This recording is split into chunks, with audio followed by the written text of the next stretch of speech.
같이 읽습니다. 시작. 유다가 그것들을 알아보고 이르되 그는 나보다 옳도다. 내가 그를 내 아들 셀라에게 주지 아니하였음이로다 하고 다시는 그를 가까이하지 아니하였더라. 아멘. 하나님의 선택하심은 전적으로 하나님의 주권이고 하나님의 은혜에 달려 있습니다. 물론 어려서부터 남다른 성품으로 하나님 앞에서 정결하게 살아간 성경의 인물들도 있지만 하나님은 어떻게 이런 사람을 택하셨을까 하는 생각이 들 만큼 허물이 많은 성경의 인물들도 있습니다. 하지만 허물이 많았음에도 불구하고 하나님의 선택하심을 받은 사람들에게는 대개 아주 좋은 장점이 있습니다. 먼저는 자신이 죄인이라는 사실을 인정할 줄 알았습니다. 그리고 하나님께 간절히 매달려 그분의 긍휼하심을 구했습니다. 그리고 죄로부터 돌이켜 모든 잘못된 것들을 바로 잡았습니다. 야곱의 12명의 아들들 가운데 유다는 넷째였습니다. 위로 셋이나 되는 형들을 제치고 하나님의 선택을 받은 사람이 바로 그였습니다. 그가 형제들 가운데서 하나님의 선택을 받을 만한 영적 리더로서의 기질이 발휘되기도 하였지만 그러나 그렇다고 하여서 유다가 이스라엘을 대표하는 지파가 될 만한 그런 의로움은 없었던 것 같습니다. 창세기 38장은 이에 앞서 요셉이 애굽으로 팔려간 상황에 아주 흥미진진한 이야기가 펼쳐지고 있던 가운데 굳이 맥을 끊고는 생뚱맞게 유다 이야기를 끼워 넣고 있습니다. 이것은 그만큼 38장에 기록된 내용이 하나님의 구속의 역사에 있어서 결코 빠질 수 없는 이야기임을 의미합니다. 그렇기 때문에 성경의 기자는 잠깐 요셉의 이야기를 멈추고 유다 이야기를 들려주고 있는 것입니다. 근데 이야기를 가만히 듣다 보면 이것이 유다 이야기가 아니라 다말 이야기인 것도 같습니다. 유다에게는 3명의 아들이 있었습니다. 그들 중 큰아들이 장성하여 다말이라고 하는 여자와 결혼을 했습니다. 근데 무슨 죄인지는 모르지만 그가 하나님 앞에서 큰 죄를 지어서 죽고 맙니다. 이에 히브리인들의 관습에 의하여 유다는 다말을 둘째 아들과 결혼을 시킵니다. 하지만 둘째 아들마저 하나님 앞에서 죄를 지어 죽고 맙니다.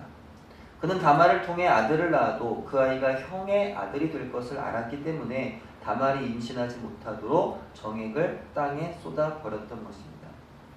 이제 유다는 막내와 다말을 결혼시켜야 했습니다. 그러나 유다는 엘과 오난이 죽고 이제 막내 셀라마저 죽을까 두려워 셀라가 아직 어리다는, 그래서 혼인할 나이가 되지 않았다는 그런 핑계로 혼인을 계속해서 뒤로 미루었습니다.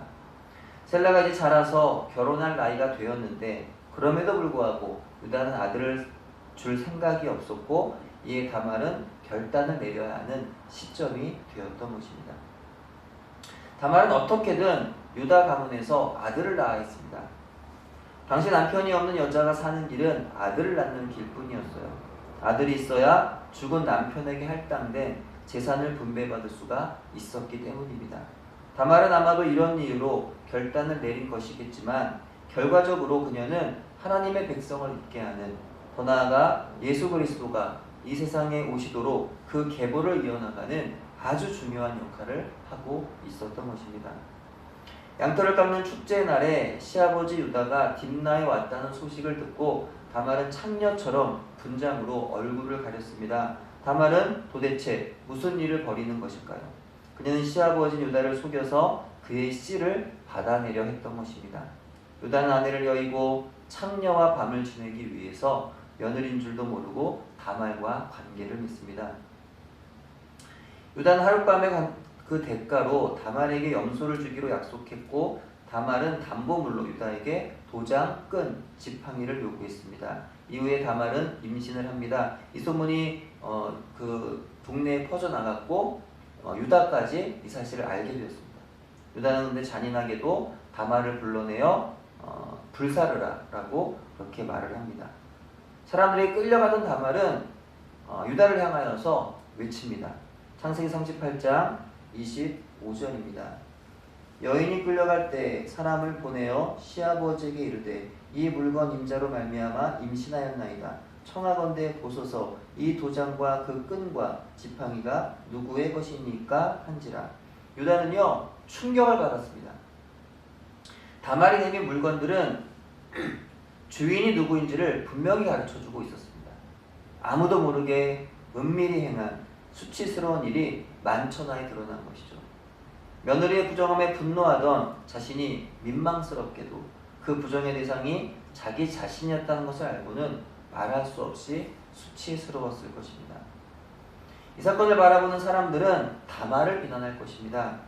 물론 시아버지를 속이고 부정한 방법으로 일을 꾸민 것이 칭찬받을 일은 아니겠지만 사실 애초의 잘못은 유다에게 있었습니다. 그는 다말을 합법적으로 재가를 시켜줘야 했어요. 아니면 막내를 다말에게 주어서 끝까지 그녀가 의무를 다하도록 해야 했습니다. 하지만 유다는요 아무것도 하지 않았어요. 다말은 절실하게 살기 위해서 그런 일을 벌였던 것이죠. 예수 그리스도의 계보는 바로 이와 같은 다말의 간절하고도 끈질긴 행동으로 이어질 수 있었습니다. 수치를 당해야 할 것이고 목숨을 잃을 수도 있었습니다. 그녀의 대단한 모험으로 그녀는 결국 원하는 아들을 얻었고 이로 인하여 하나님의 계획도 이어질 수 있었습니다. 아내를 잃고 육체의 욕망을 채우려던 유다는 그때서야 자신의 죄를 보게 됩니다. 가정의 권위자로서 또 하나님의 백성으로서 당연히 감당해야 할 책임으로부터 도망친 자신의 죄를 보게 되었습니다. 이것을 깨달은 유다는 이렇게 소리칩니다. 그는 나보다 옳도다. 만약에 다말이 이 엄청난 모험을 감행하지 않았더라면 어떻게 되었을까요? 다말은 아마도 과부로 늙어 죽지 않았을까요? 또 유다는 막내 아들을 통해서도 자손을 보지 못했을지도 모릅니다. 만약 그랬더라면 예수님은 유다의 자손으로 오시지 않았을 것입니다. 유다가 다말로 인하여 예수님의 계보에 자기의 이름이 들어간 것을 안다면 그는 다말을 비난하고 책망할 것이 아니라 오히려 다말에게 감사해야 했을 것입니다. 유다는 자기 잘못을 깨달았습니다. 자기 죄를 인정했습니다. 그리고 며느리가 왜 이런 일을 시도할 수밖에 없었는지를 이해했고 그렇기 때문에 며느리를 정죄하지 않고 자기가 잘못했다고 말했던 것이죠. 그는 며느리의 임신을 합법적으로 인정하고 수용했습니다. 또 그녀 몫의 재산을 주었어요. 이 가정의 잘못된 일이 이와 같이 마침내 바로 잡혔던 것입니다. 참으로 기구한 인생인 다말은 이렇게 하나님께 쓰임받아 하나님의 구원의 역사의 한 페이지를 차지하게 되었습니다. 유다는 비록 책임을 다하지 아니하고 본능에 충실했지만 자기 죄를 인정하고 돌이켰습니다. 하나님은 죄 많은 그들을 택하셨고 연약한 그들을 통해서 하나님의 일을 결국에는 마침내 이루어 내셨던 것입니다. 오늘 하루를 살아갈 때 우리 역시도 항상 하나님의 백성답게 살지는 못하는 것 같아요. 유다가 부정을 행한 며느리 다말을 불사르라 말했지만 사실 자기 눈에 들보가 있으면서 다말의 눈에 있는 티를 보면서 비난했던 것과 같아요. 네, 우리도 이와 같은 때가 있지 않느냐는 거죠. 하나님의 말씀과 너무나 다른 삶, 너무나 모순적인 그리스도인의 모습으로 우리가 살아가고 있지는 않나요? 그러면서 나의 죄는 눈 감아버려서 보지 못하면서 남의 죄만 들추어내고 비난하고 원망하면서 살고 있지는 않느냐라는 것입니다. 유다와 다말의 이야기를 통하여 성경이 우리에게 말씀하는 것은 우리는 다 모자란 사람들이라는 겁니다. 하나님의 은혜가 없이는 단 한순간도 죄의 유혹에 넘어지지 않을 수 없는 죄인들이라는 겁니다. 하지만 그 은혜 때문에 죄 가운데 아주 넘어지지 아니하고 돌아올 수 있는 사람들이 또한 바로 우리라는 것입니다. 목적을 위해서라면 수단과 방법을 가리지 않는 부끄러운 인생이라도 하나님이 택하시면 그들의 삶을 구원의 역사로 바꾸어 주시는 겁니다. 오늘 우리의 인생도 하나님이 택하시는 인생이 되기를 소원합니다. 나 같은 죄인을 살리시고 택하셔서 하나님의 구원의 사역에 사용하시는 은혜를 아는 우리 모두가 되기를 바랍니다. 하나님이 택하심으로 우리의 인생도 하나님께서 당신의 역사의 한 부분을 담당하게 하시는 복된 도구가 됨을 기억하면서 그 은혜로 살아가는 우리가 되기를 소원합니다. 기도합니다. 하나님 감사합니다. 오늘도 나 같은 죄인을 살리시고 또 나 같은 죄인을 하나님의 거룩한 또 사역의 길에 또 참여하게 해주시고 하나님의 그 복된 하나님의 역사에 그 길을 걷게 하시는 은혜를 아는 우리 모두가 되기를 원합니다. 그 은혜를 알고 또 그 은혜로 인하여서 우리의 삶에 감사가 있게 해주시고 또 그 은혜 때문에 때때로 우리가 죄에 넘어지며 정말 모순적인 그리스도인으로 살아가다가도 다시 하나님께로 돌아와 하나님의 자녀로서의 그리스도인으로서의 우리가 서야 할 그 자리에 다시 세워지는 복된 삶을 살아가도록 하나님 축복하여 주시옵소서. 감사드리오며 예수님의 이름으로 기도합니다. 아멘.